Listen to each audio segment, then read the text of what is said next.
Well, hello neighbors, John, your whiskey neighbor here in a gorgeous, I don't know if this is early spring or late winter, but it's fantastic. We're about a week away from St. Patrick's Day, so I thought I would share with you some thoughts on Irish whiskey. What I have today is Bushmills 10-year single malt.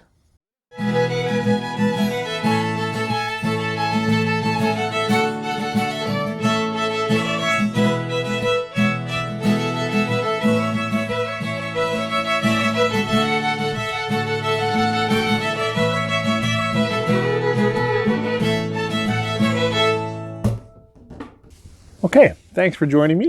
As I said in the intro, I want to talk a bit about Irish whiskey. We're a week away from St. Patrick's Day, so it seems appropriate. For those of you that are just maybe getting into whiskey, Irish whiskey is certainly a broad-selling, fantastic genre of whiskey to get into. In general, I would say a characteristic when I think of Irish whiskey is that it tends to be a little lighter, a little fruitier, and has a pretty broad appeal. If I'm pouring, different samples from around the world, we're doing Scotch and Irish and American and Canadian, and it tends to come up favorite of people who really haven't had a lot of whiskey, which I think speaks to a little bit of its flavor profile. Also, I would say in general, Irish whiskey is triple distilled. That means they run the distillate 3 times through the distilling process, and that maybe is also why it tends to be a bit of a lighter, cleaner spirit. This is Bushmills, certainly a big name. You'd recognize it right up there with Jameson in terms of Irish whiskey. This is from the Bushmill distillery. That would be up in Northern Ireland. I think it's quite north, actually. And they claim they are the oldest distillery in Ireland. Do I know that to be true? Well, on the internet it seems to be true. Right on it they say 1608, which was when they were licensed to distill. But I think it's around 1784 that they claim the distillery was kind of up and running. So that's pretty cool. A little bit about this particular bottle, right? This one is, as I said, it's triple distilled. This has an age stamp, so it's 10 years. It says right on it that it was aged in ex-bourbon or ex-oloroso sherry casks. So hopefully there's a little bit of sherry influence in there and a little bit of bourbon. Sometimes vanillas come through. Did I say it was 40%? 40%, so I'm positive it's chill filtered. It may not be colored because it is such a light, kind of a straw gold color. Oh, I should say, though, this is single malt Irish whiskey. And that can be a little bit confusing if you're just new into whiskey, right? So, single really tells you that everything in here comes from the Bushmills distillery. That's the same in Scotch as well. When you see single malt, the single just means, hey, it's our stuff. We haven't blended it with other people. But then the next part is key of what's in there. If it's just Irish whiskey, then it could be some grain and some malted barley. It could be a mix of whatever. But this is single malt, so this is 100% malted barley. 100% malted barley, ex-bourbon, ex-sherry, 10 years old, triple distilled. Not sure what else to tell you about this. Why don't we talk about the whiskey? So, on the nose. Very quickly, if you're nosing this, I would think you're going to catch some of the same fruits, tropical fruits, sweet fruits. Maybe even banana fruit.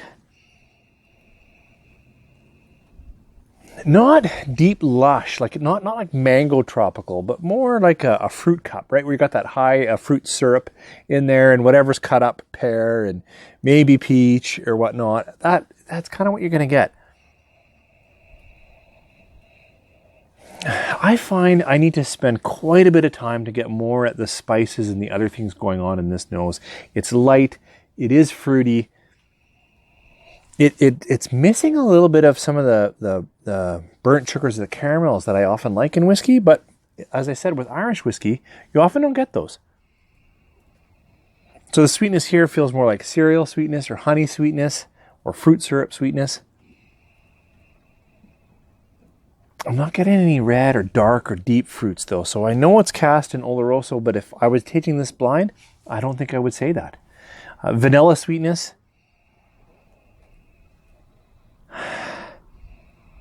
I'm not sure there's much else to say about the nose. Not terribly complex, but not very alcohol forward, so it's quite clean.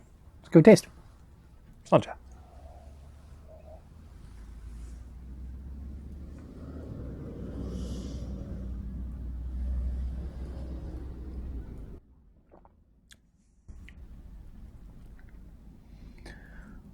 It's fairly gentle in the palate. It is also sweet. Vanilla comes up pretty quick. Same kind of fruits that I mentioned. Maybe a little bit of orange, just a bit.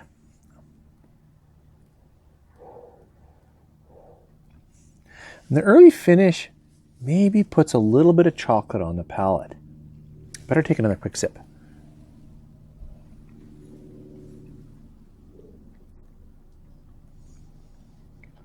Yeah.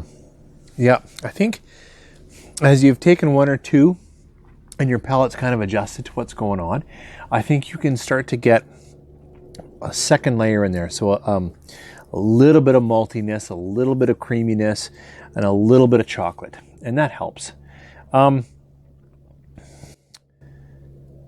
It tends to get a little bitter for me, not oaky. In fact, if I were to talk about what's missing in here is I'm really missing kind of a caramel notes or toasted notes or an oak notes. Really doesn't come across. I don't think that's what they're trying for. I think this is trying to be a light malt that's quite approachable, and I would say it does a pretty good job of that. It's probably easy for non-whiskey hardcore people to approach. But I think whiskey hardcore people would find that it's lacking a layer that they often pick up, right? There's not a lot of good oak. There's not a lot of caramel, not a lot of toastiness to it. If I were to try to get toastiness, maybe an edge of coconut. But yeah, fruit, banana, sweet, fades a bit to bitter for me, which is kind of too bad. That's the whiskey. Would I recommend it for you? Well, I'd consider it. And the reason is this. This is quite an affordable dram. This is an age-stamped, single malt, 10-year. And around here for Canadian, it's between, $30 and $40, which is pretty good. And so star value is a little tough for me to get at. Is it a favorite of mine? It's not really a favorite. It's not even really a favorite Irish. I like a little more chew in it and a little more flavor, I would say. And there's an edge of something on here that I don't like with time that kind of builds up in my mouth. So for an Irish, it's probably, just into that 3.5 stars. Just kind of too bad. I thought I liked it a little more, but when I came back to it, I don't know, it's missing something. Now, it actually pairs super well with beer. If you're ever having a nice, kind of a creamy lager, like a nice good beer, and then you want a whiskey beside it, it actually, in the mouth, I have found something about having that beer really plays well with it. So if you're looking for Boilermakers, this might be your whiskey. I should say a little bit about pricing. Well, no, I did already, right? Yeah, somewhere between $30 and $40, which for a single malt's really good. Like if I was giving a star out just for value, it might push it up even over 3.5 stars, really, because it's good. Do I like it more than the Bushmills White Label? Totally. I don't like Bushmills White Label. I like Bushmills Black Bush, and that's about $10 less than this. Is this worth the $10? It's better. It's better than Black Bush. I don't know. That's a tough call. That really is. Is it better than Jameson, in my opinion? Yeah, it is.